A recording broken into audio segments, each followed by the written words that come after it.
Bapak-bapak, ibu-ibu, saudara-saudara kaum muslimin rahimakumullah. Murai di dahan dan kokok ayam di kandang. Dunia ini penuh dengan berbagai macam kesibukan. Sejak dari petani yang turun ke ladang, pedagang yang berangkat ke pasar, pelajar yang menuju sekolah, sampai kepada pegawai yang berangkat ke kantor, seluruhnya tidak lain untuk mencari sesuatu yang bernama bahagia.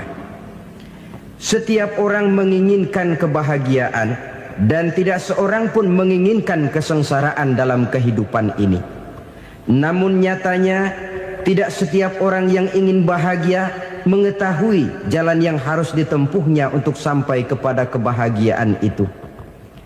Maka pada kesempatan pertemuan kali ini saya ingin menyampaikan sebuah hadis dari junjungan kita baginda Nabi besar Muhammad sallallahu alaihi wasallam yang termuat dalam kitab Mukhtarul Ahadits An-Nabawiyah, di mana beliau bersabda, arba'un min sa'adatil mar'i.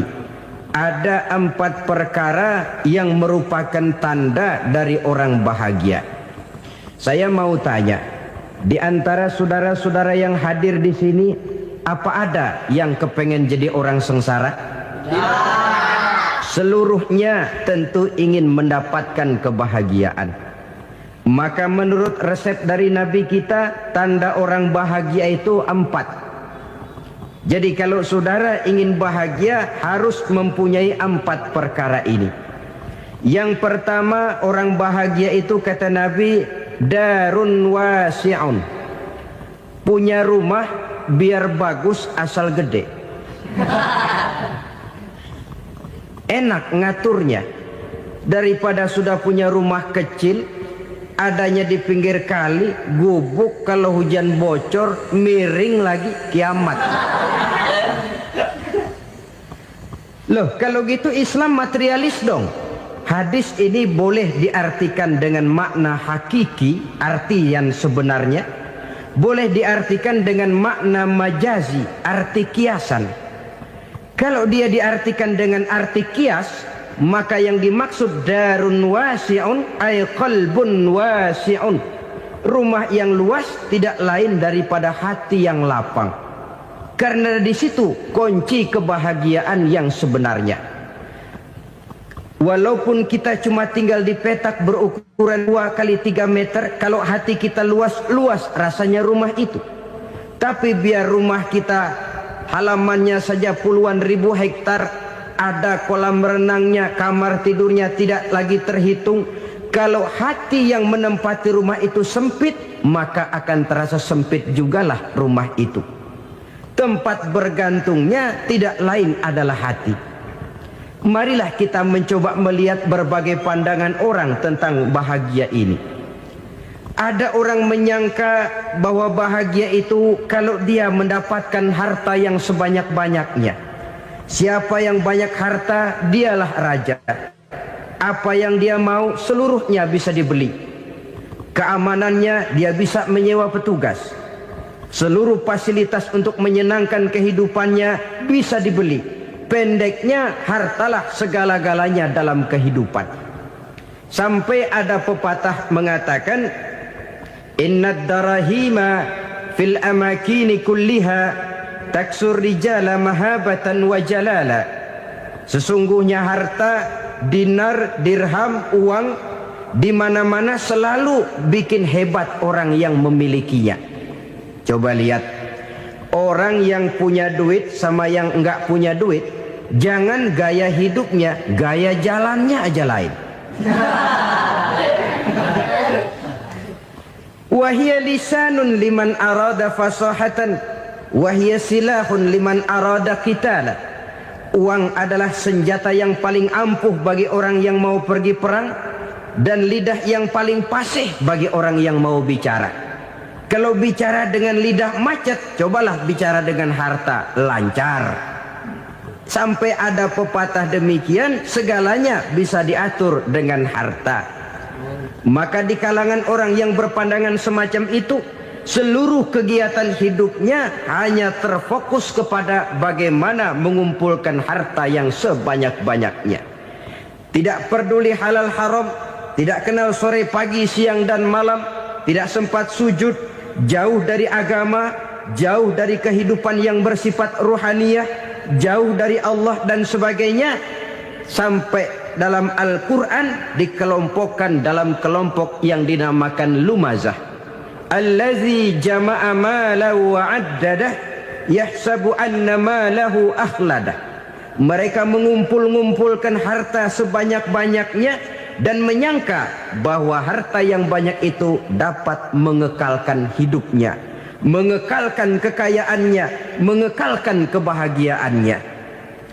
Saudara hadirin yang berbahagia, kalau pandangan hidup ini benar, artinya kalau harta memang merupakan satu-satunya hal yang dapat membuat orang bahagia, tentu di rumah mewah tidak akan pernah ada tangis derita. Tentu di satu tempat di mana fasilitas hidup serba menunjang tidak ada yang namanya penderitaan. Tapi suka dan duka, sedih dan gembira, senyum dan tawa adalah milik setiap orang, baik dia punya harta maupun dia tidak punya harta. Nyatalah bahwa harta semata-mata bukan merupakan jaminan bahwa orang akan bahagia, walaupun tanpa harta orang sulit untuk bahagia. Saya mau cerita, ada orang super kaya, namanya Aristotle Onesimus, raja tanker Yunani. Dia punya kapal tanker saja konon sampai 11 banyaknya. Punya perusahaan penerbangan yang disebut Olympic Airlines. Punya hotel di berbagai kota besar di dunia ini, sejak dari New York, London, Paris, Rome dan sebagainya. Bahkan punya pulau yang dia namakan Pulau Scorpio. Ini kan namanya sudah kaya nggak tanggung-tanggung, punya pulau. Nah, dia punya 2 orang anak, yang satu laki-laki namanya Alexander, yang satu perempuan namanya Maria Onesimus. Seluruh harapannya tertumpah kepada anak lakinya Alexander ini, yang akan meneruskan usahanya, meneruskan kekayaannya, meneruskan dinastinya. Apa yang terjadi? Ternyata anak yang dia harapkan yang bernama Alexander ini mati muda dalam kecelakaan pada waktu dia olahraga. Apa olahraganya? Namanya olahraga anak orang kaya, golongan jet set. Olahraganya olahraga pesawat terbang. Jatuh, ya nggak kapungut, habis mati. Tinggal satu anak perempuannya, Maria Onesimus. Tapi anak perempuan ini juga malah urakan. Terakhir dia pacaran, bahkan kemudian kawin sama orang Rusia. Rupanya Aristotle Onesimus ini broken. Kekayaannya yang berlimpah ruah, perusahaannya yang begitu banyak, siapa yang akan meneruskan? Siapa yang akan menggantikan? Sampai kemudian dia mengurung diri di Pulau Scorpio dan mati di sana secara mengenaskan. Seorang multi-jutawan, seorang yang super kaya, mati menyendiri di pulau sepi. Ibarat kata pepatah, anak ayam mati di lumbung. Bukan kekurangan makanan, keurugan makanan.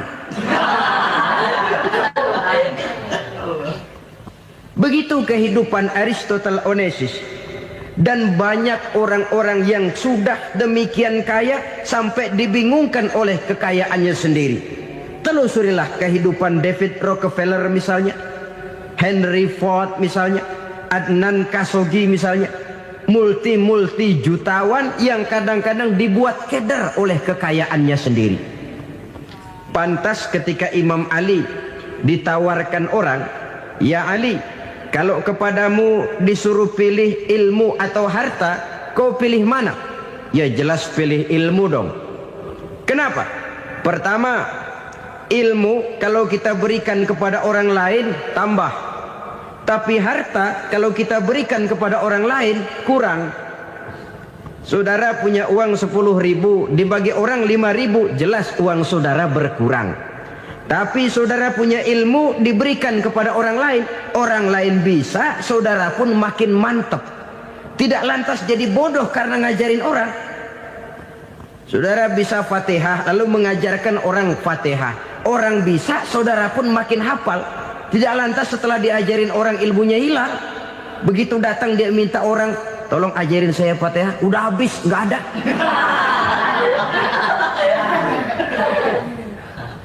Yang kedua kata Imam Ali, ilmu menjaga kita.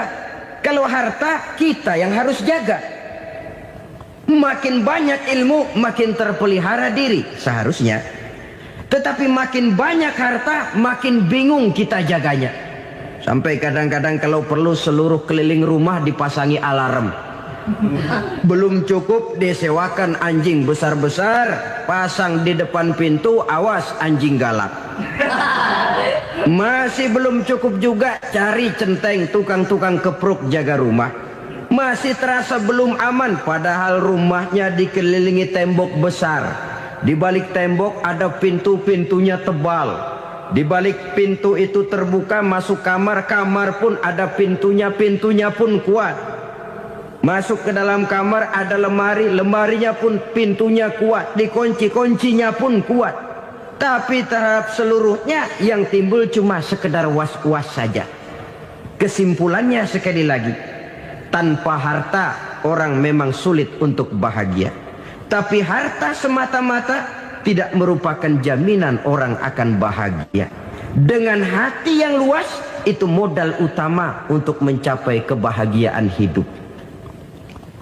Orang yang hatinya luas, saudara-saudara, punya hati yang lapang, melihat kenyataan hidup ini, dia bersyukur senantiasa kepada Allah. Lantas tidak timbul hasud dan iri hatinya. Oleh karena itu jiwanya selalu lapang. Kalau tidak, cupik hati namanya. Dangkal pandangan, tidak senang melihat orang lain dapat nikmat, dan itu sering dijadikan contoh. Kalau orang yang lapang dada, dia lihat tetangganya beli TV baru, dia berkata, alhamdulillah ya, tetangga kita beli TV, mudah-mudahan kita bisa ikut nonton. Lapang dadanya. Tapi orang yang sempit hati, lihat tetangga beli televisi, meriang. Enggak diapa-apain, meriang. Besoknya dengar tetangga beli motor, makin sakit, ke rumah sakit. Lalu di rumah sakit dengar tetangganya beli mobil, mati. Disiksa oleh perasaannya sendiri. Orang kalau hati sudah sempit dalam hidup, kemanapun dia pergi, sempit rasanya medan kehidupannya. Kemudian kita melihat juga ada orang yang menilai bahwa bahagia itu katanya kalau punya kedudukan yang tinggi, pangkat yang agung, wibawa yang besar. Mungkin betul, tapi mungkin juga tidak. Bergantung kepada hati orang yang punya pangkat itu. Sama dengan harta tadi. Harta akan membawa bahagia kalau dia jatuh ke tangan orang yang berhati lapang. Tapi harta akan jadi bencana kalau jatuh ke tangan hati orang yang sempit. Pangkat akan membawa bahaya kalau jatuh di tangan hati orang yang sempit. Lebih dari itu, kenyataan mengajarkan kepada kita bahwa ternyata pangkat dan jabatan tidak selamanya memberikan kebahagiaan dalam kehidupan. Bahkan resikonya kelewat besar. Beberapa bukti kita bisa ambil dari para pemimpin dunia yang menjadi korban lantaran pangkat dan jabatan yang disandangnya. Saudara ingat Presiden Abraham Lincoln dan John Kennedy dari Amerika? Dibunuh orang. Park Chung-hee dari Korea Selatan, Ziaur Rahman dari Bangladesh, Anwar Sadat dari Mesir, terakhir Indira Gandhi dari India, menjadi korban dari pangkat dan jabatan yang disandangnya dari orang-orang yang tidak senang dia memegang jabatan itu.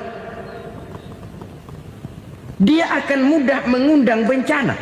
Sehingga pantas kalau seorang presiden terkemuka Amerika, Harry Truman namanya, dia mengatakan jabatan presiden itu, kata dia, seperti orang nunggang macan, naik macan.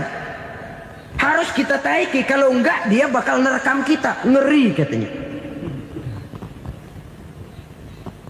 Adapun orang yang hatinya lapang, kalau dia menerima pangkat dan jabatan, dianggapnya itu satu kesempatan untuk berbuat baik.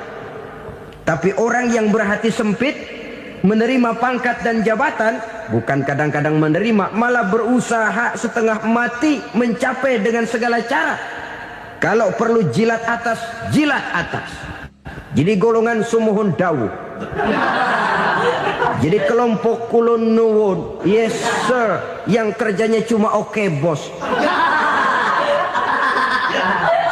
Kalau perlu jilat atas, jilat atas. Kalau perlu injak yang bawah, injak yang bawah. Perlu sikut kiri kanan, sikut kiri kanan. Yang penting pangkat dapat, jabatan dapat. Orang yang semacam ini, kalau sudah mempunyai pangkat dan jabatan, biasanya dia tidak menganggap itu sebagai amanah, tidak menganggap sebagai kesempatan berbuat baik, tapi malah kesempatan untuk memperturutkan hawa nafsunya yang dilatar belakangi oleh kesempitan hatinya tadi. Apalagi kalau orang memperoleh pangkat karena banyak mengeluarkan uang. Seakan-akan pangkat dan jabatan itu sekarang macam proyek, pakai tender. Siapa yang berani bayar segini, naik. Nggak berani, minggir. Padahal logikanya, kalau orang mencapai satu jabatan karena banyak mengeluarkan uang, hampir bisa dipastikan bahwa setelah jabatan itu dia pegang, langkah pertama yang akan dilakukannya ialah berusaha bagaimana uang yang dia keluarkan supaya kembali. Ya paling kurang pulang modal dulu dong. Soal mikirin rakyat soal nanti, tapi ini modal harus pulang. Itu celakanya kalau orang memperoleh pangkat dan jabatan cuma karena banyak mengeluarkan uang. Jarang orang yang mempunyai keyakinan dan pandangan bahwa pangkat dan jabatan merupakan amanah. Jadi sekali lagi, pangkat dan jabatan mungkin saja membawa kebahagiaan kalau jatuh ke tangan orang yang berhati lapang. Tapi bisa jadi bencana kalau dia jatuh ke tangan orang yang mempunyai hati yang sempit. Dan lagi-lagi stresnya hati yang lapang. Lalu sebagian orang, saudara, ada yang berpandangan katanya bahagia itu kalau jadi orang terkenal, mempunyai popularitas, menjadi idola di kalangan remaja, di kalangan orang tua, di segala lapisan masyarakat. Padahal makin populer orang makin terikat dia. Ya kalau macam kita ini kan nggak punya nama, nggak populer, tengah malam buta mau nongkrong di warung Tegal aman. Tapi pangkat, jabatan, kedudukan, popularitas menyebabkan kita diikat dengan berbagai macam peraturan. Cuma mandi sama ke WC saja yang nggak dikawal.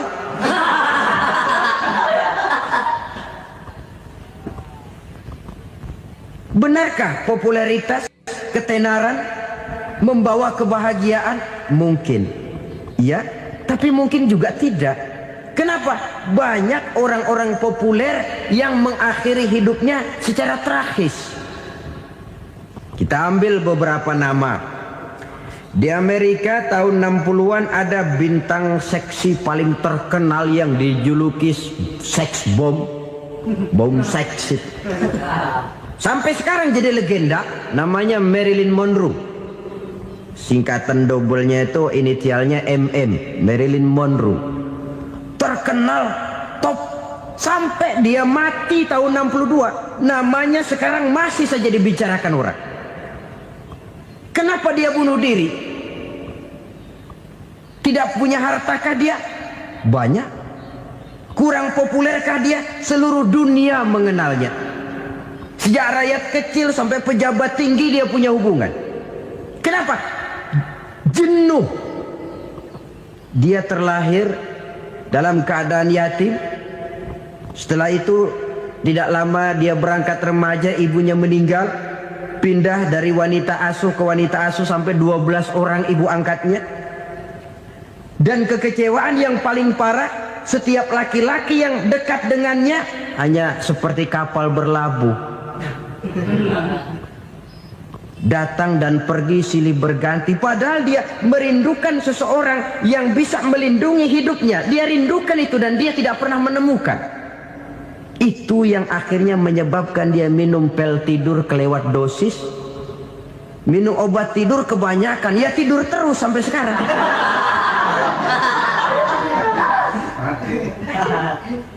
Dia mengakui, saya telah memiliki ketenaran, tapi saya tidak pernah hidup dalam ketenaran itu. Saya pandai main sandiwara, tapi saya ingin hidup dalam alam yang real sebagaimana umumnya orang. Itu yang dia rindukan. Menyusul jejak yang namanya Marilyn Monroe ini, Billie Holiday, saudara kenal tentu, di rumah sakit dirawat. Dia juga minum obat overdosis, mati lagi. Jimi Hendrix minum obat tidur overdosis kelewat batas, mati lagi. Lalu yang menghanyutkan diri di danau, Janis Joplin dan Brian Jones. Ini orang-orang populer, orang-orang terkemuka yang mengakhiri hidup secara tragis, bukan karena tidak terkenal, mungkin karena sudah saking terkenalnya. Contoh paling belakangan, Bruce Lee. Wah, ini tukang-tukang keprok tentu kenal siapa dia. Sampai sekarang pun tabir kematiannya masih merupakan misteri. Dan yang masih hidup juga menunjukkan gejala yang aneh. Michael Jackson, rumahnya di Beverly Hills itu dijaga sedemikian rupa, dan dia selalu curiga kepada setiap makanan harus steril, bersih dari segala macam kimia.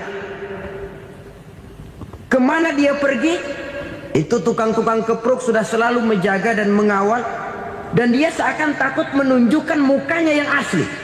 Hingga kalau tampil ke tengah di luar show, dia kadang memakai pakaian yang tidak menunjukkan dia yang sebenarnya, takut dikenali orang. Ternyata popularitas sering jadi momok yang meracuni kehidupan manusia. Oleh karena itu, benarlah junjungan kita pada saat beliau mengajarkan orang akan bahagia kalau dia mempunyai hati yang lapang. Nah, sekarang masalahnya untuk mendapatkan hati yang lapang, caranya bagaimana? Kita kembali kepada konsep Quran. Allah mengajarkan, ala inna bidzikrillahi tatmainnul qulub. Ketahuilah bahwa dengan banyak mengingat Allah, hati akan tenang, jiwa akan lapang.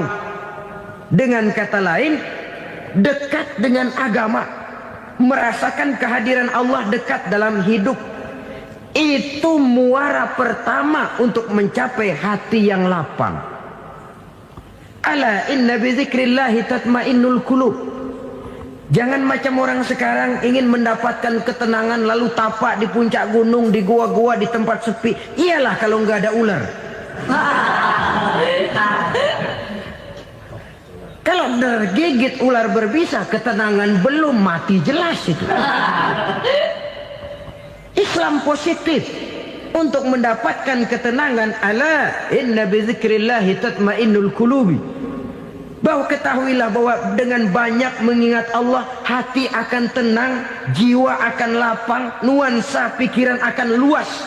Karena yang namanya bahagia ada dimanapun manusia berada. Di kampung ada bahagia, di kota ada bahagia, di ngarai, di lembah, di gunung, di hutan, di lautan, di angkasa luar, dimanapun bahagia itu ada kalau kita bermodalkan hati yang lapang ini. Dan hati akan lapang kalau kita dekat dengan agama. Dekat dengan harta buat sementara hati mungkin tenang, tapi ketenangan yang relatif dan temporer. Apalagi orang tiap kali tambah harta, tiap kali tambah rencana. Itu wajar. Mungkin sebelumnya saudara berpikir, kalau punya duit 5.000 enak nih. Begitu punya duit 5.000, aduh sayang kalau 10.000 aja. Tiap kali tambah harta, tiap kali lain rencana. Makin banyak rencana, makin menjauhkan kita dari yang namanya ketenangan. Padahal ketenangan merupakan unsur utama untuk mencapai bahagia. Dan ketenangan itu bermuara dalam hati manusia. Tengoklah kehidupan ini. Orang yang banyak harta dengan orang miskin, berbedakah rasa sakit yang mereka tanggungkan? Rasanya tidak. Walaupun si kaya tidur di kasur empuk berselimutkan sutra mahal, sementara si miskin meringkuk di balai bambu yang keras dan kasar. Apabila maut datang, dia juga tidak pernah pilih bulu. Maut datang menjemput si kaya di singgasana keemasannya, dikelilingi oleh para pengasuh, dayang dan inang serta para pengawal. Dan maut pun datang menjemput si miskin papa, sehingga ia tergelepar di tepian jalan. Kedua-duanya bernama mati. Kalau nyata bahwa sakit yang ditanggung si kaya tidak beda dengan sakit yang ditanggung si miskin, bukan harta semata yang membuat orang bahagia.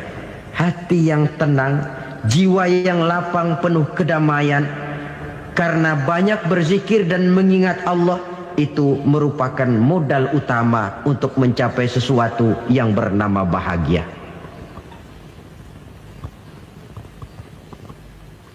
Saudara hadirin yang saya hormati, inilah yang pertama dari 4 ciri yang digambarkan oleh Nabi tentang tanda-tanda orang bahagia. Dan harus berangkat dari yang pertama ini, hati yang lapang. Ini yang harus kita miliki lebih dahulu, baru nanti akan menyusul kepada poin yang ketiga, kedua dan selanjutnya. Sebab kalau hati sudah terisi dengan jiwa yang lapang, seluruh persoalan insya Allah akan bisa kita atasi dengan sebagaimana mestinya. Yang kedua sekarang, tanda orang bahagia menurut baginda Nabi, markabun syariah. Orang bahagia itu, kata beliau, punya kendaraan biar cepat asal lancar. Artinya kemana dia mau pergi mudah.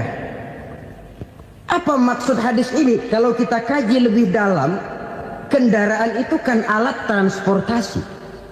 Transportasi tidak lain adalah usaha memudahkan komunikasi. Pindah dari situ kepada teori bahwa manusia adalah zon political, makhluk bermasyarakat yang tidak bisa memenuhi kebutuhan hidupnya secara sendirian. Kita memerlukan keberadaan orang lain dalam kehidupan ini. Untuk memakai baju saja kita sudah perlukan petani yang tanam kapas, pabrik yang memintal kapas jadi benang, pabrik yang menenun benang jadi kain, sampai kepada mesin jahit, sampai kepada tukang jahit. Itu cuma untuk memakai pakaian saja.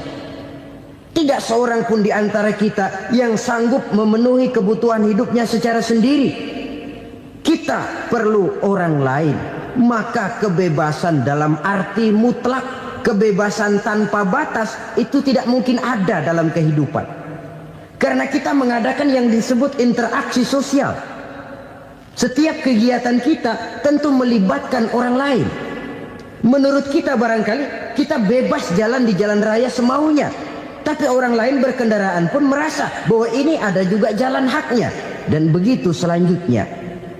Oleh karena itu, maksud dari kendaraan yang cepat ini adalah khulata'uhu ma'as solihin. Lingkungan pergaulannya terdiri dari orang-orang soleh. Pergaulannya luas. Kemana dia pergi ada temannya. Kesulitannya ada tempat dia cerita. Dan kesulitan kalau sudah diceritakan kepada orang lain, taruh kata orang itu tidak bisa menolong, namun menceritakannya kepada orang yang kita percayai, kan paling kurang sudah mengurangi beban jiwa, mengurangi tanggungan batin, merasa masih ada tempat kita cerita.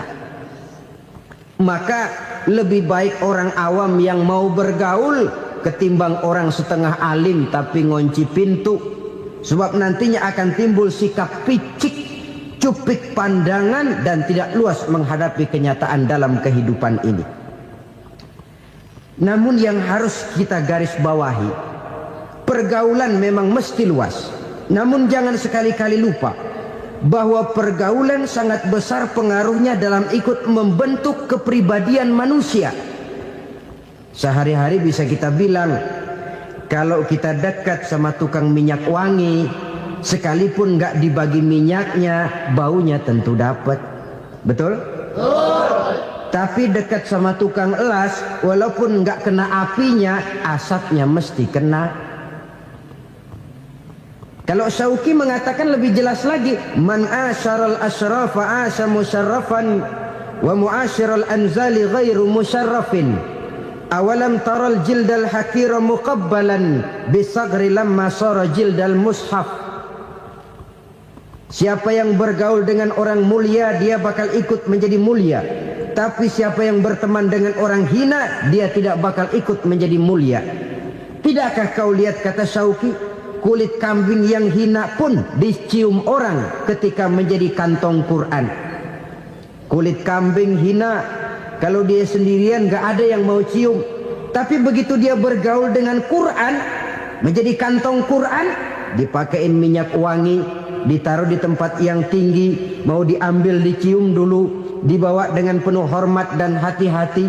Kulit kambing yang hina lantaran berteman dengan Quran, numpang mujur. Tapi coba lihat kalau kulit kambing berteman dengan kayu, jadi beduk, habis. Zohor dikemplang, asar dipukul.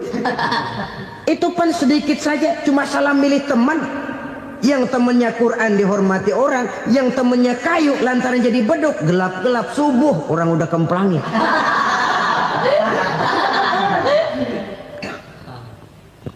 Maka terutama kepada adik-adik remaja yang masih mencari identitas diri, yang ibarat kaset masih kaset kosong, mudah diisi oleh apapun, pandai-pandailah memilih teman dalam bergaul. Karena banyak orang yang tadinya baik-baik, ketika terseret dalam pergaulan dengan orang yang tidak baik, kebaikannya menjadi lentur dan luntur. Tapi berapa banyak bajingan-bajingan tengik, orang-orang yang berlumur noda dan dosa, tiap hari melakukan maksiat, namun bergaul dengan orang yang baik-baik, pada akhirnya sedikit demi sedikit beringsut dan berangsur dia terbiasa mengikuti kebaikan-kebaikan. Saya tekankan ini kepada remaja karena mereka masih mencari identitas diri. Apa yang mereka lihat mereka mau, apa yang mereka dengar mereka ingin tahu. Coba lihat kehidupan remaja. Pulang nonton film Rambo, pengen jadi Rambo, gagah, maunya belekai melulu. Pulang nonton film Superman, pengen bisa terbang. Pulang nonton India, nyanyi melulu. Wajar, mereka masih mencari identitas diri. Saya ini sebenarnya siapa? Lingkungan, pergaulan akan membentuk itu.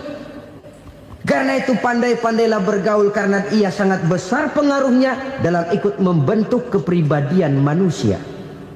Apalagi sifat yang jelek lebih cepat menularnya ketimbang sifat yang baik. Sifat yang baik, watak yang soleh itu lambat sekali untuk menular. Tapi yang tidak baik, kan prosesnya mah kalau remaja biasanya mula-mula dengar. Karena dengar lalu pengen tahu. Karena pengen tahu lalu ngeliatin. Begitu ngeliatin kan pengen nyobain. Setelah nyobain ketagihan. Nah, ini prosesnya. Yang namanya ganja, morfin, narkotik, awalnya kan begitu. Mula-mula dengar, katanya kalau sudah fly to the sky, sudah melayang ke langit, katanya disitulah puncak kebahagiaan. Mulanya cuma dengar. Karena dengar pengen tahu. Karena pengen tahu lalu ngeliat, kumpul sama orang yang suka ngeganja. Setelah ngeliat, nah pengen ngerasain. Begitu ngerasain enak juga, ketagihan. Kalau sudah ketagihan jadi penyakit kronis, bisa merembet kepada yang lain. Iya, kalau orang tuanya mampu untuk beli morfin, beli ganja. Kalau tidak kan pikirannya ngayap, jemuran siapa ya gue sabet. Timbullah perbuatan-perbuatan negatif yang bermula dari salah pergaulan. Apalagi buat adik-adik remaja yang tinggal di kota-kota besar, yang pengaruh budaya, pengaruh kesenian, pengaruh struktur kehidupan yang nampak makin individualistis, di mana persaingan tajam, tensi ekonomi tinggi, orang mudah mengalami stres. Pandai-pandailah dalam bergaul, sekali lagi, karena ia sangat besar pengaruhnya dalam ikut membentuk kepribadian manusia. Orang bahagia punya kendaraan yang cepat, artinya punya pergaulan yang luas, dan lingkungan pergaulannya terdiri dari orang-orang yang soleh. Kemana dia pergi ada teman, kesulitannya ada tempat dia cerita. Tapi kalau sudah menyendiri, hidup sendiri, kesulitan dipikiri sendiri, bisa mati belum waktunya. Tidak ada tempat berbagi rasa, tidak ada tempat bercerita, tidak ada tempat mengurangi beban dalam kehidupan. Pantas betul kalau Islam sangat menggalakkan dan menganjurkan orang kalau sudah sampai waktunya itu untuk melangsungkan nikah. Kata Nabi, ya ma'syaras syabab man istata'a minkumul ba'at falyatazawwaj. Hai para pemuda, kalau sudah mampu memberi nafkah, kawinlah, nikahlah kamu. Kenapa? Sudah ada teman hidup, tempat berbagi rasa. Kesulitan kalau ada tempat cerita akan lebih ringan ketimbang kita telan sendiri, walaupun bobot kesulitannya sama beratnya. Saudara-saudara kaum muslimin rahimakumullah, inilah ciri yang kedua, punya kendaraan biar cepat asal lancar. Kemana kita mau pergi gampang. Dengan kata lain, setelah hati yang luas, pergaulan yang luas. Dua. Yang ketiga sekarang, tanda orang bahagia itu menurut Nabi, misbahun mudhi'un, punya lampu yang terang. Oh, itu enggak problem. Sekarang sudah zamannya listrik masuk desa, Pak. Lampu sudah terang semua. Betul, kalau itu yang dimaksud. Tapi tidak cuma itu. Karena lampu yang dimaksud di sini, lampu yang akan menerangi seluruh perjalanan hidup. Dan perjalanan hidup itu sudah dimulai sejak kita terlahir ke alam ini, sampai masuk ke alam barzah, kumpul di padang mahsyar, sampai ke akhirat. Lampu yang menerangi itu yang diperlukan. Kalau lampu, katakanlah yang paling top sekarang kan lampu jenis Mercury. Taruhlah itu di rumah kita, dia cuma menerangi rumah kita, menerangi hati pun tidak sanggup. Bila kita masuk ke alam barzah, alam kubur, sanggupkah si Mercury yang begitu terang menerangi alam barzah kita? Tidak sanggup lagi. Sanggupkah lampu yang ratusan watt, bahkan puluhan ribu watt menerangi kehidupan di padang mahsyar? Tidak akan sanggup lagi. Kalau demikian, yang dimaksud lampu yang terang di sini apa? Tidak lain amal soleh, kebajikan yang kita lakukan dalam hidup. Itu yang akan jadi lampu penerang.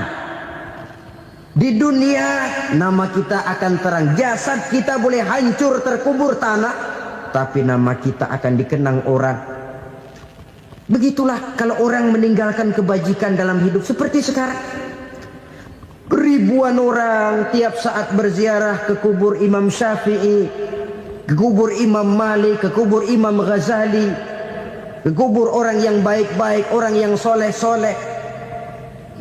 Kebajikannya yang ditinggalkan, yang mengukir namanya dengan tinta emas.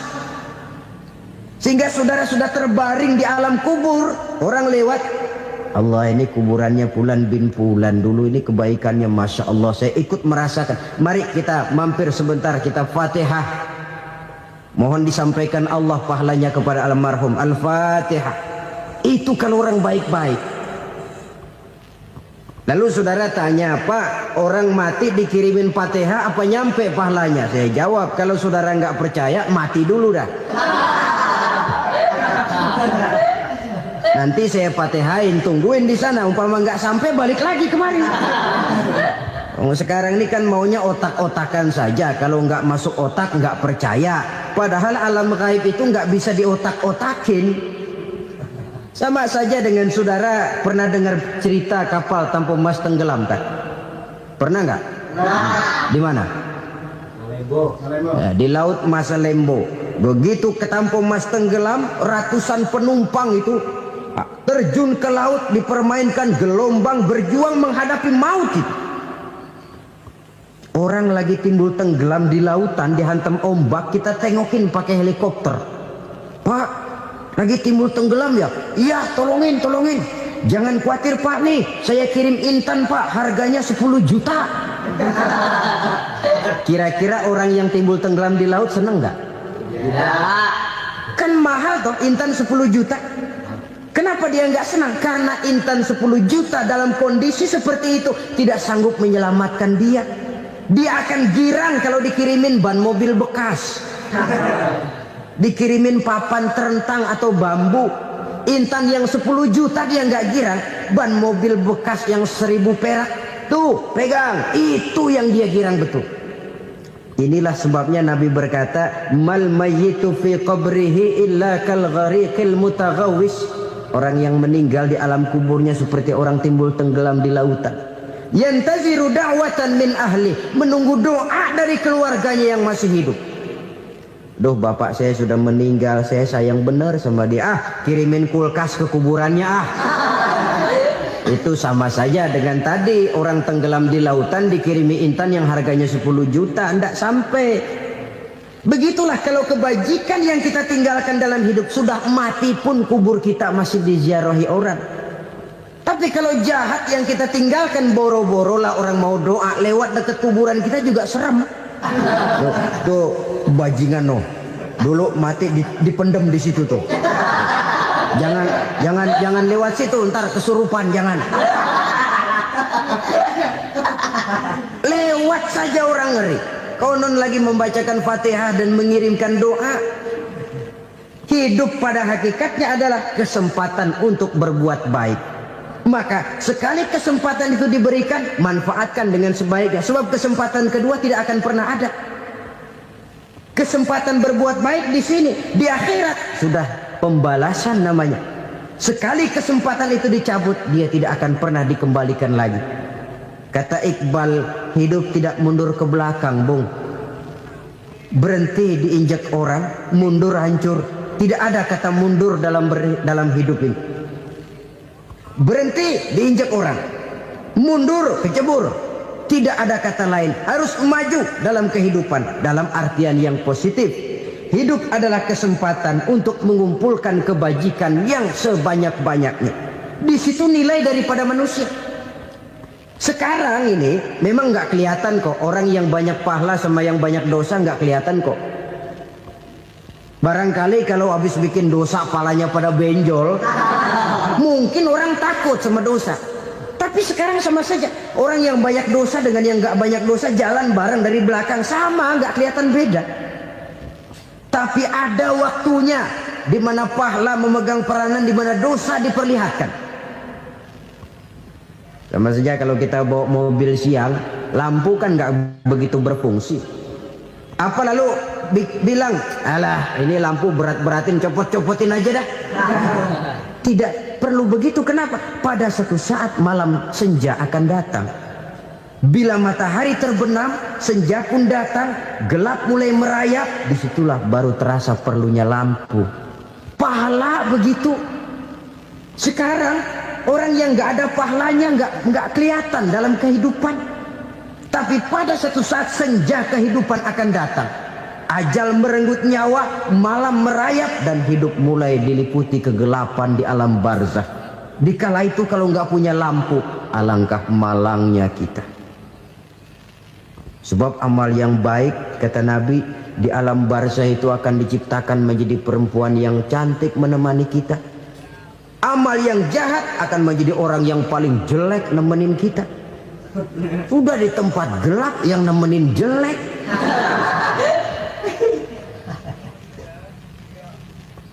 Kaum muslimin rahimakumullah. Kalau demikian masalahnya, tergantunglah kita pandai memanfaatkan waktu. Al-waktu kasaif. Waktu itu cepat sekali. Yang namanya waktu itu tahu-tahu.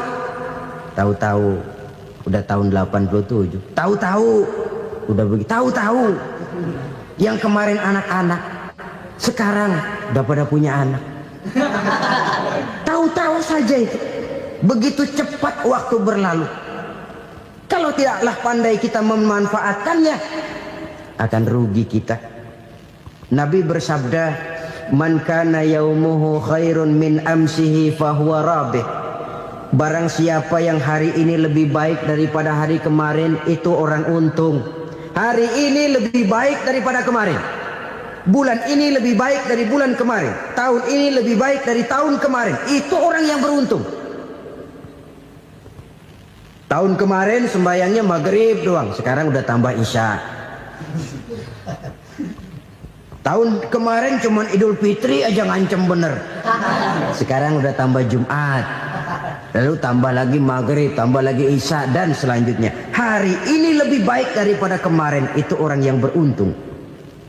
Wa man kana yaumuhu mislu amsihi fahuwa khasir. Lalu barang siapa yang hari ini sama saja dengan hari kemarin, itu orang rugi. Hari ini sama dengan kemarin, rugi itu. Bulan ini begitu, bulan kemarin begitu, tahun ini begitu, tahun lalu juga begitu. Rugi itu orang. Rugi apa? Rugi umur. Umur tambah, amalan gak pernah tambah. Dan saya pikir lebih merupakan azab ketimbang nikmat kalau orang dikasih panjang umur cuma untuk numpuk dosa. Mending mana? Panjang umur banyak dosa sama pendek umur dikit dosa? Mending mana? Mending mana? Ya, paling mending tentu panjang umur banyak pahala. Tapi kalau tidak, sekali lagi, lebih merupakan azab ketimbang nikmat kalau orang diberikan panjang umur tapi cuma untuk sekedar menumpuk dosa. Kehilangan kesadaran bahwa dunia bukan terminal akhir dari satu perjalanan. Dia cuma halte di mana kita berhenti sebentar untuk menuju kepada terminal yang hakiki. Saudara-saudara kaum muslimin rahimakumullah, inilah lampu yang akan menerangi kehidupan. Amal yang kita lakukan di dalam kehidupan. Jadi yang dimaksud dengan lampu yang terang, kebajikan yang kita kerjakan dalam hidup. Nah, setiap orang di awal tadi saya bilang ingin bahagia. Bahagia itu kan hakikatnya kumpulan senang dan selamat. Senang, selamat. Apa bedanya? Senang tapi tidak selamat, nggak bahagia. Selamat tapi nggak senang, nggak bahagia orang. Contoh, kalau orang korupsi, duitnya banyak, senang dia, tapi keselamatannya. Ada tentara baris di samping rumahnya udah bingung, padahal tentara latihan. Tentara cuma latihan, dia bingung. Senang, tapi karena keselamatannya tidak terjamin, dia tidak bahagia. Sebaliknya pegawai negeri jujur benar cuma segaji-gajinya, selamat nggak korupsi tapi melarat, ya nggak bahagia juga, kurang senang. Kesenangan dan keselamatan untuk dunia saja, ya sekali lagi, kalau cuma sekedar untuk dunia saja bisa dibeli pakai uang, bisa dibeli pakai uang. Saudara ingin selamat bisa dibeli pakai uang, saudara ingin senang bisa dibeli dengan uang. Tapi setelah mati masuk ke alam barzah, habis kekuasaan uang. Nggak bisa lagi beli keselamatan pakai uang, tidak mungkin lagi membeli kesenangan dengan uang. Di situ pahala yang megang peranan. Makin banyak pahala, makin banyak saham untuk membeli kesenangan dan keselamatan, untuk memperoleh yang namanya bahagia. Dan jangan lupa loh, di alam barzah kita nggak sebentar, menunggu datangnya kiamat. Loh iya, kalau kita begitu dikuburin terus kiamat datang, untung. Tapi kalau masih harus 1000, 2000, puluhan ribu tahun yang akan datang, dalam satu penantian yang begitu lama, tanpa saham untuk memperoleh kebahagiaan, satu kemalangan yang tidak ada pernah putus-putusnya. Janganlah tergelincir oleh kebahagiaan sebentar yang menipu dengan mengorbankan kebahagiaan hakiki yang berjangka panjang. Apa artinya senyum sejenak kalau harus ditebus dengan tangis seumur hidup? Biarlah kita minum jamu, pahit memang, getir memang, tapi kan besok badan sehat. Daripada sekarang minum sirup, manis memang, enak memang, tapi bibir pada jontor besoknya. sirawan, batuk, nggak karu-karuan. Banyak orang tertipu oleh kesenangan yang sebentar. Padahal laisa kullu ma yalma'u zahaban. Belum tentu semua yang berkilat itu emas. Belum tentu semua yang gemerlap itu intan. Karena itu marilah manfaatkan kesempatan yang diberikan Allah ini untuk mengumpulkan kebajikan yang sebanyak-banyaknya. Yang terakhir sekarang, yang keempat, tanda orang bahagia kata Nabi. Zaujatun salihah. Orang bahagia itu tanda yang keempat kata Nabi, punya istri biar cakep asal taat. Sudah surga itu gitu. Cakep taat. Istri kayak gitu, kalau belum mati jangan dikuburin dulu. Sudah cakep taat lagi. Tapi kadang-kadang enggak, udah jelek ngadat melulu. Apa yang mau dipilih? Sebab itu Quran mengatakan istri pakaian untuk suami, suami pakaian untuk istri. Kenapa suami istri diibaratkan pakaian? Alangkah tingginya gaya bahasa Quran ini. Suami istri teman hidup, hidup perjalanan panjang. Sejak kita dalam rahim sudah ada hidup kan di sini. Sampai ke alam dunia, masuk ke alam barzah, kumpul di padang mahsyar, sampai menuju akhirat, itu perjalanan hidup. Carilah istri atau suami teman hidup yang membawa manfaat tidak hanya kehidupan di dunia ini, sampai di alam barzah, sampai di padang mahsyar. Suaminya mungkin meninggal lebih dulu atau istrinya mungkin meninggal lebih dulu. Tapi suami atau istri yang masih hidup berbuat kebajikan. Suami saya meninggal, ada hartanya, saya sedekahkan, niat pahala untuk almarhum suami saya. Ini teman hidup. Tidak dibatasi dan tidak bisa dipisahkan oleh maut sekalipun. Zohirnya mungkin pisah, badannya mungkin pisah, tapi hatinya, jiwanya, kebersamaannya dalam menghadapi kehidupan. Karena itu, saudara-saudara, bahasa Quran indah. Suami istri diibaratkan seperti pakaian. Apa fungsi pakaian? Pertama, pakaian jadi kebanggaan. Artinya suami harus menjadi kebanggaan istri, istri harus jadi kebanggaan suami. Yang kedua, pakaian itu kan fungsinya menutup aurat. Artinya sesama suami istri harus saling menjaga kekurangan masing-masing. Jangan malah sesama suami istri saling membongkar rahasia dan aibnya sendiri-sendiri. Istrinya diceritain jeleknya di mana-mana, atau suaminya dibongkar rahasianya di pasar umum. Itu sudah tidak lagi berfungsi sebagai pakaian. Kenapa semua ini diperlukan? Karena kita menyadari bangsa yang baik terdiri dari masyarakat yang baik. Masyarakat yang baik merupakan susunan dari warga yang baik. Warga yang baik adalah terdiri dari rumah tangga yang baik. Dan rumah tangga yang baik merupakan susunan dari pribadi yang baik. Dari situ langkah dimulai. Membangun satu bangsa yang baik diawali dengan membangun rumah tangga yang baik, dengan menciptakan pribadi-pribadi yang baik. Sehingga dari sini diharapkan berkembanglah nilai-nilai kebaikan. Orang akan bahagia mempunyai istri yang soleh. Kenapa? Tidak ada seorang suami bisa sukses jadi apapun dia, apapun profesinya. Dokterkah, kiaikah, mubalikah, petanikah, pengusahakah, pejabat tinggikah, tidak ada seorang suami yang bisa sukses tanpa peran serta istrinya. Walaupun memang peranan itu tidak begitu kelihatan, tapi sangat menentukan. Karena itu, saudara hadirin yang saya hormati, Islam sangat menghargai kaum wanita, memberikan kedudukan yang tinggi sepanjang tidak mematikan kodrat kewanitaannya.